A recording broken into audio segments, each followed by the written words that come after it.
আসসালামু আলাইকুম, বেঙ্গল কিচেনে সবাইকে স্বাগত। আজকে আলু স্ন্যাক্স রেসিপি শেয়ার করবো, আমার সঙ্গে দেখতে থাকুন। প্রথমে আলু ছিলে নিয়েছি, ছিলে এবার এই লম্বা লম্বা করে এইভাবে কেটে নিতে হবে। সমস্ত আলু একইভাবে এইভাবে কেটে নিতে হবে, মোটা মোটা করে। দেখো সব আলু আমার কাটা হয়ে গেছে।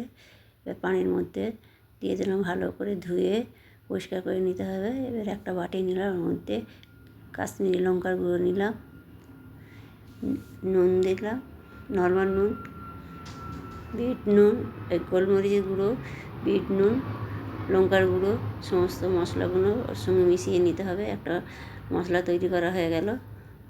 এর মধ্যে 1 কাপ ময়দা, 1 কাপ কর্নফ্লাওয়ার দিয়ে এবার ওই মিশ্রণটার মধ্যে দিয়ে দিলাম, দিয়ে একটা ঘোল তৈরি করে নিতে হবে। অল্প করে পানি দিয়ে একটা ব্যাটার তৈরি করে নিলাম। এইভাবে ব্যাটার তৈরি করে নিতে হবে। আলুগুলো ভালো করে মুছে নিতে হবে, পানি না থাকে। ভালো করে কাপড় দিয়ে, একটা কটন কাপড় দিয়ে মুছে নিলাম। নিয়ে ওতে আটা দিলাম, আটার মধ্যে গোলমরিচ গুঁড়ো, নুন গুঁড়ো দিয়ে ভালো করে মাখিয়ে নিলাম। নিয়ে এবার ওটা সাইড করে দিলাম। দিয়ে এবার 1 পিস করে আলু নেব, মিশ্রণে ডুবিয়ে তুলে নিয়ে এতে আবার কোট করে নিতে হবে। সমস্ত আলু একইভাবে এইভাবে করে নিতে হবে। যে সকল বন্ধুরা ইউটিউবে আমার চ্যানেলে নতুন, তারা সাবস্ক্রাইব অবশ্যই করবেন। ভালো লাগলে লাইক, শেয়ার, কমেন্ট করবেন। কমেন্টে জানাবে আমার এই স্ন্যাক্সের রেসিপি কেমন হয়েছে। অবশ্যই লাইক করবেন।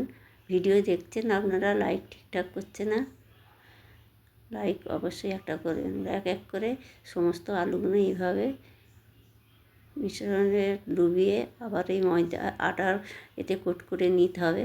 নিয়ে সমস্ত কোট করা হয়ে গেছে। এবার ইন্ডাকশান চালিয়ে দিলাম। গ্যাসের খুব প্রবলেম বন্ধুরা, সবাই জানেন।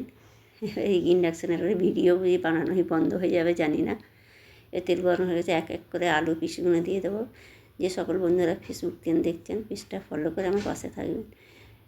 এবার একবার স্লোতে দিতে হবে, যেহেতু আলু মোটা মোটা করে কাটা, নাহলে কাঁচা থেকে যাবে।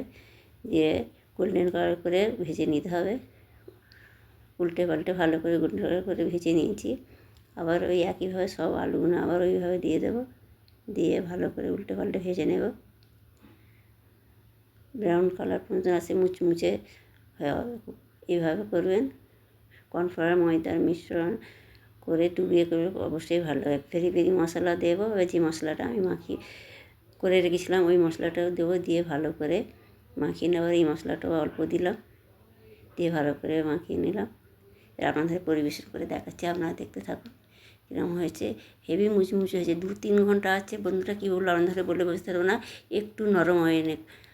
আপনারা ভালো থাকবেন, সুস্থ থাকবেন। আল্লাহ হাফেজ।